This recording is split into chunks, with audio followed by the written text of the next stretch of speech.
साध संगत जी, प्रेम से कहना धन निरंकार जी। एक नई साखी के साथ स्वागत है आप सभी का आपके ही अपने चैनल पर। आज की साखी का विषय है कि भगवान हमें किसी की मदद करने तभी भेजता है जब हमें भगवान इस काम करने के लायक समझता है। चलिए सुनते हैं आज की ये साखी। साध संगत जी, उस दिन सुबह सवेरे 6 बजे राजीव जी अपने शहर से दूसरे शहर जाने के लिए निकले। रेलवे स्टेशन पर पहुंचे पर देरी से पहुंचने की वजह से उनकी ट्रेन जा चुकी थी और उनके पास 10 बजे की ट्रेन के अलावा और कोई चारा नहीं था। उन्होंने सोचा कि कहीं नाश्ता कर लिया जाए। उन्हें बहुत ज़ोर से भूख लगी थी और वो होटल की तरफ जा रहे थे कि अचानक से उनकी नज़र रास्ते में फुटपाथ पर बैठे हुए वृद्ध दंपत्ति पर पड़ी। दोनों की हालत बहुत ख़राब हो चुकी थी। कमजोरी के कारण उनके अस्थि पिंजर साफ दिखाई दे रहे थे और वो भूखे लग रहे थे। उन दोनों को देखकर राजीव जी का तो मन भर आया। उन्होंने सोचा कि इन्हें कुछ पैसे दे दूं। तब राजीव जी ने उन्हें 10 रुपये दे दिए और वो आगे बढ़ गए। तुरंत उनके मन में ख्याल आया कि मैं कितना कंजूस हूँ। 10 रुपये में क्या मिलेगा, चाय तक नहीं मिलेगी। उन्हें खुद पर शर्म आई, वो वापस लौटे। उन्होंने उन दोनों से कहा, कुछ खाओगे? वृद्ध थोड़े असमंजस में पड़े तो राजीव जी ने कहा कि मैं नाश्ता करने जा रहा हूँ, तुम भी कर लो। वो दोनों भूख की वजह से तैयार हो गए। उनके कपड़े गंदे होने से होटल वाले ने डांट दिया और उन्हें भगाने लगा। राजीव जी ने कहा, भाई साहब इन्हें जो खाना है उन्हें खाने दो, पैसे मैं दे दूंगा। तो होटल वाले ने हैरानी से राजीव जी की ओर देखा। होटल वाले की आंखों में उसके बर्ताव के लिए शर्म साफ दिखाई दी। वृद्ध दंपत्ति ने नाश्ता, मिठाई और लस्सी मांगी। सेल्फ सर्विस होने के कारण राजीव जी ने ही उन्हें नाश्ता ला कर दिया। जब वो खाने लगे तो उनके चेहरे की खुशी कुछ निराली ही थी। फिर राजीव जी ने उन दोनों को कहा कि दोपहर शाम का खाना पास के मंदिर में चल रहे लंगर में खा लेना। और नाश्ते के पैसे देकर राजीव जी फिर अपनी दौड़ती दिनचर्या की ओर बढ़ निकले। वहाँ आसपास के लोग बड़े सम्मान के साथ देख रहे थे। होटल वाले के शब्द राजीव जी के लिए आदर में परिवर्तित हो चुकी थी। राजीव जी स्टेशन की ओर निकले। उनका थोड़ा मन भारी लग रहा था। वृद्ध दंपत्ति के बारे में सोचकर वो थोड़ा दुखी हो रहे थे। रास्ते में मंदिर आया। उन्होंने मंदिर की ओर देखा और कहा, हे भगवान, आप कहाँ हो? इनकी ये हालात, ये भूख, ये देखकर भी आप कैसे चुप बैठे रह सकते हो? लेकिन अगले ही पल राजीव जी के खुद के मन में विचार आया कि बेटा, अभी तक जो उन्हें नाश्ता दे रहा था वो कौन था? क्या तुम्हें लगता है कि तुमने वह सब अपनी सोच से किया? तभी राजीव जी स्तब्ध रह गए। उनके सारे प्रश्न समाप्त हो गए। उन्हें ऐसे लगा कि जैसे उन्होंने खुद भगवान से बात की हो। उन्हें समझ में आ गया था कि वो तो केवल एक निमित्त मात्र थे। उन्होंने जो उस वृद्ध दंपत्ति की मदद की, उन्हें नाश्ता कराया, वो भगवान की प्रेरणा से ही था। साथ संगत जी, भगवान हमें किसी की मदद करने के लिए तभी भेजता है जब वह हमें उस काम के लायक समझता है। किसी मदद को मना करना वैसे ही है जैसे भगवान के काम को मना करना। भोजन पाने से अधिक आनंद भोजन कराने में आने लगे तो ये भगवान की कृपा का संकेत ही होता है। साध संगत जी, एक कबीर नाम का मल्लाह नदी किनारे अपनी नाव ठीक कर रहा था। अचानक एक बच्चा उसके पास रोता हुआ आया और उससे बोला, क्या तुम मेरी मदद कर सकते हो? कबीर ने पूछा, क्या हुआ है? बच्चा बोला, मेरी माँ बहुत बीमार है, उस पार तक उसे ले जाना है। कबीर को उस बच्चे पर दया आई और उसने उन दोनों को नदी पार पहुँचा दिया। बच्चे ने उसे धन्यवाद दिया। कबीर घर लौट आया। शाम ढले जैसे ही वो खाना खाने बैठा कि बाहर दरवाजे पर उसे आवाज़ आई, भूखा हूँ, मुझे कुछ खाने को दे दो। कबीर ने अपनी पत्नी से कहा, जाओ उस भूखे को खाना दे दो। लेकिन पत्नी गुस्से में बोली कि मेरी समझ में नहीं आता, तुम लोगों के साथ ज़रूरत से ज़्यादा हमदर्दी क्यों करते हो? अब बेटे की शादी होने वाली है, देखती हूँ कौन मदद करता है तुम्हारी।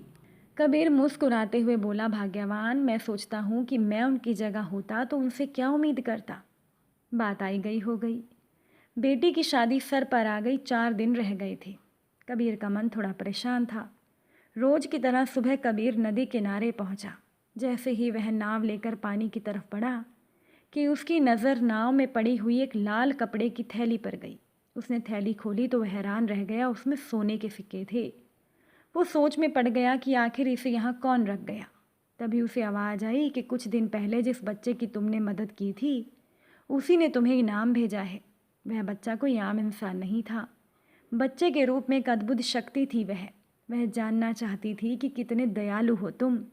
प्रत्येक की परीक्षा होती है एक दिन ऐसे ही। साध संगत जी, किसी ने बिल्कुल सच कहा है। जिसका हृदय दया से भरा है, भगवान हर समय उसके साथ रहते हैं। उसकी सारी ज़रूरतें भगवान खुद पूरी करते हैं। साध संगत जी, एक व्यक्ति बहुत नास्तिक था। उसको भगवान पर बिल्कुल भी विश्वास नहीं था। एक बार उसका एक्सीडेंट हो गया। वह सड़क किनारे पड़ा हुआ लोगों को मदद के लिए पुकार रहा था। पर कलयुग का इंसान देखिए कि वो किसी भी इंसान की जल्दी से मदद नहीं करता। वो लोगों को बुला बुला कर थक गया, लेकिन कोई भी उसकी मदद करने के लिए नहीं आया। तभी उसके नास्तिक मन ने भगवान को गुहार लगाई। उसी समय एक सब्जी वाला गुजरा और उसको गोद में उठाया और हॉस्पिटल में उसे पहुंचा दिया और उसके परिवार वालों को फ़ोन करके अस्पताल बुलाया। सभी परिवार वालों ने उस सब्जी वाले को धन्यवाद दिया और उसका नाम पूछा। तो उस सब्जी वाले ने अपना नाम बांके बिहारी बताया और उसके घर का पता भी लिखवा दिया और बोले कि जब ये ठीक हो जाएगा तब हम आपसे मिलने ज़रूर आएंगे। तो जिस व्यक्ति का एक्सीडेंट हुआ था वो कुछ समय के बाद ठीक हो गया। फिर कुछ दिनों के बाद वह अपने परिवार के साथ सब्जी वाले से मिलने निकला और बांके बिहारी का नाम पूछते हुए वो उस पते पर पहुंचा। लेकिन उसको वहाँ पर भगवान का मंदिर मिलता है तो वो अचंभित हो जाता है। वो अपने परिवार के साथ मंदिर के अंदर जाता है और फिर भी वह पुजारी से नाम लेकर पूछता है कि बांके बिहारी कहाँ मिलेंगे। तो पुजारी हाथ जोड़कर मूर्ति की ओर इशारा करके कहता है कि यहाँ यही एक बांके बिहारी है। तो उस व्यक्ति की आंखों में आंसू आ जाते हैं और वो अपनी नास्तिक गलती पर क्षमा मांगता है। और भगवान जी के दर्शन करके जब वो लौटने लगता है तब उसकी निगाह एक बोर्ड पर पड़ती है जिस पर एक वाक्य लिखा हुआ था कि इंसान ही इंसान के काम आता है, उससे प्रेम करते रहो, मैं तो स्वयं ही तुम्हें मिल जाऊंगा। साध संगत जी, सर्दियों की बात है। जनवरी की सर्द रात, कोहरा भी बहुत ज़्यादा था और ऐसे में रमा को रात 8:30 बजे की ट्रेन पकड़नी थी वापस घर जाने के लिए। यहाँ पर वो अपने माँ पिता से मिलने आई थी और उसका पति राघव ऑफिस की व्यस्तता के चलते उसके साथ नहीं आ पाया था। खैर, इससे पहले भी रमा अकेले सफ़र कर चुकी थी, मगर उस रात कुछ ज़्यादा ही कोहरा छाया हुआ था।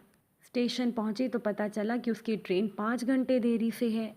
रमा की माँ घर पर अकेली थी, सो पिताजी को उसने वापस भेज दिया। लेकिन अब रमा के मन में डर था कि वो 5 घंटे कैसे बिताएगी। टिकट एसी कोच का था, इसीलिए वो वेटिंग रूम में पहुंची, मगर वहाँ पर केवल 2 आदमी थे। डर के चलते गेट के पास वाली बेंच पर वो बैठ गई।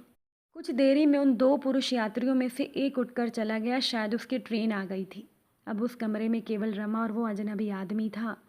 मगर वो अजनबी आदमी चुपचाप अखबार को धीमी रोशनी में पढ़ने की कोशिश कर रहा था।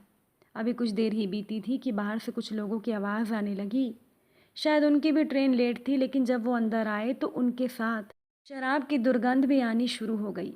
रमा को अब कुछ भी सही नहीं लग रहा था, क्योंकि हालात ऐसे थे कि उस कमरे में अकेली वही महिला थी और पुरुषों की संख्या अब 4 थी।